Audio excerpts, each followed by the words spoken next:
Hey everybody, my name is Grant Hirsch, and you are watching the Weekly Comment, the show where I comment on some current event over the last week. Now, I was originally going to comment on the North Korea Olympic stories from earlier this week and how people were treating this Kim Jong-un's sister. It's like, oh, she's so sassy to the vice president. But then I thought, oh, I'll comment on the growing scandal that's around Prime Minister Benjamin Netanyahu in Israel. But then, of course, I came to the conclusion as more and more stories around the week and social media began to center around the mass shooting that occurred in Florida earlier last week. But I don't want to talk about the event itself. There's plenty of details roaming around, and we don't even have really all the details yet. So I don't want to spread any, incorrect information around. So we're not going to talk about the information or the event itself. Rather, what I want to talk about is how we talk about events like this. Especially because at this point, you can interchange this particular shooting with any other that have occurred in the last few years, and the details would not really make a difference in how the conversation actually plays out. Now, I know this is a small channel, and my comments don't really have a huge impact anywhere outside of my audience and even within the audience. But this video is going to not be monetized because I don't think it'd be proper to do that, even though I'm not talking about the details of the event at all. I'm not going to name the shooter because, once again, I'm talking about how we talk about these things rather than talking about the thing itself. Now, there's a few points I want to make before I go into any specific criticisms.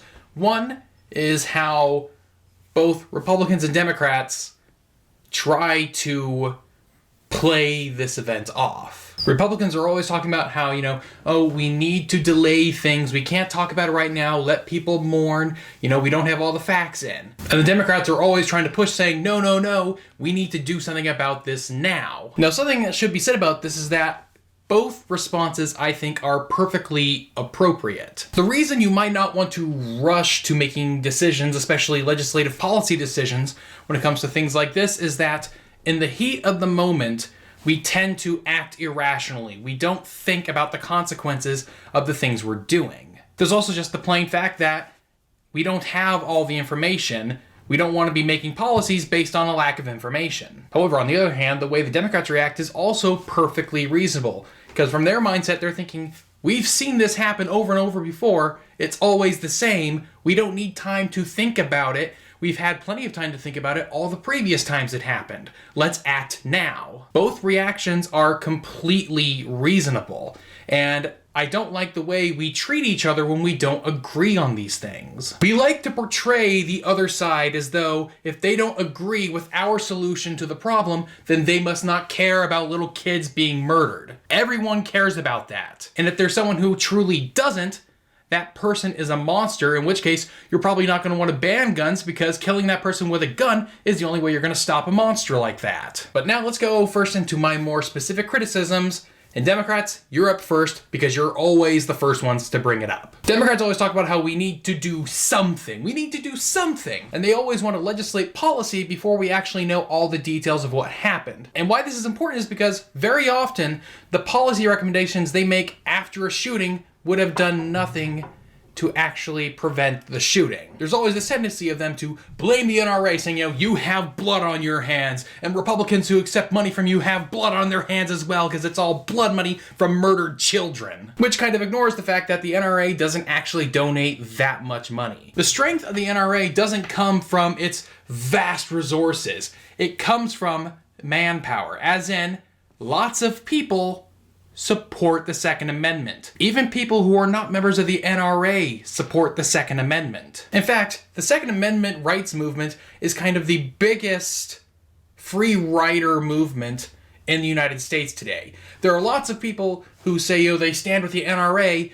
but have never donated a dime to the organization. The NRA is only powerful because actual American citizens support the Second Amendment. The Second Amendment isn't invulnerable because the NRA made it so. It's because people like the Second Amendment. And also, when the Democrats talk about, yes, we need to do things now, and of course they never can, especially over the last decade or so, because they never control Congress, or at least never control Congress and the White House at the same time, except for 2009 to 2011. When they had control of Congress, they could have banned all the guns they want, and they didn't. Instead, they spent all of their political capital passing a healthcare law that ended up not working. Now, of course, there are reasons why they didn't do this. Of course, the big one, as I mentioned before, is that the Second Amendment is popular. People support it. The Second Amendment would be just as hard to undermine if the NRA wasn't here as it was when it is here. But of course, the other big reason is that the Supreme Court has ruled that the Second Amendment protects the right of individuals to bear arms. So regardless of how you try to twist the words of the Second Amendment, you emphasizing the words militia, that doesn't change the right as the court recognizes it.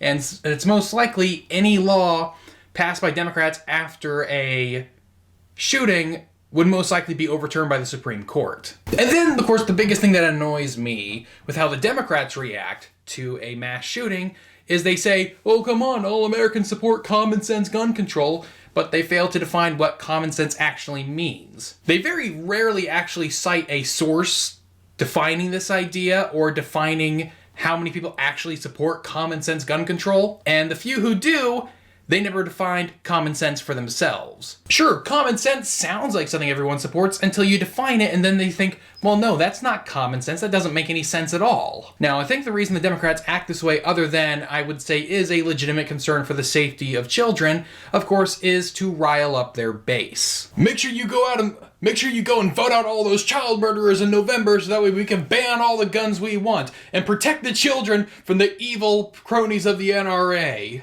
But of course they never do that because, as said before, the Constitution protects the Second Amendment, not just in a theoretical sense, but an actual court decision. The Second Amendment is very popular amongst the American populace, and we don't agree on what common sense gun control actually is. But now, for any of you Republicans who are thinking I was going to forget about you, you're wrong. In fact, I'm more angry with you because even though I am someone who is a Republican, I expect this kind of stuff from the Democrats. So guess what?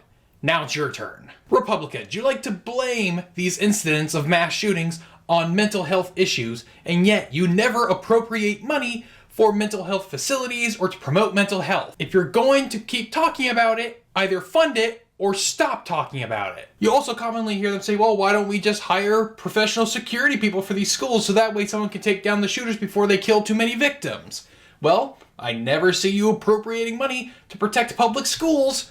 Either do that or stop talking about it. Or there's always the popular option of, well, why don't we train teachers to take them down? Well, guess what? Either appropriate money to train teachers to use firearms and protect their students, or stop talking about it. And then there's the coup de grace about gun-free zones. Libertarians and Republicans have talked for a long time about how gun-free zones make people less safe because it is always in gun-free zones where most mass shootings happen. It leaves them as vulnerable targets because mass shooters know they can go there to get a high kill count.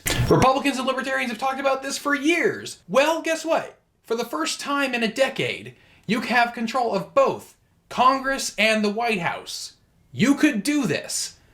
You could pass legislation that gets rid of gun-free zones, at the very least on federal property, and if you're willing to stretch or even break the 10th Amendment, you can get rid of it on public state property as well. I support this idea. I support your ideas. You have the right ideas in my opinion, but you don't use the power you have to support it. So either shut up about it or actually do something. Now, this video, of course, is filled with my subjective opinions, and guess what? That's what the show is going to be. But what are your thoughts? Let me know down in the comments below. And if there is a story that you would like me to cover for the next episode of the Weekly Comment, you can send those to me on Twitter at Grant G. Hurst. If you want to see the last episode of the Weekly Comment where I talk about Viacom purchasing VidCon, there's the annotation for that video. If you want to check out my last regular history video, you can check that out right here. And of course, if you want to financially support me, you can do so on Patreon. And of course, subscribe to the channel to make sure you never miss a video. Thanks for watching, and I'll see you next time.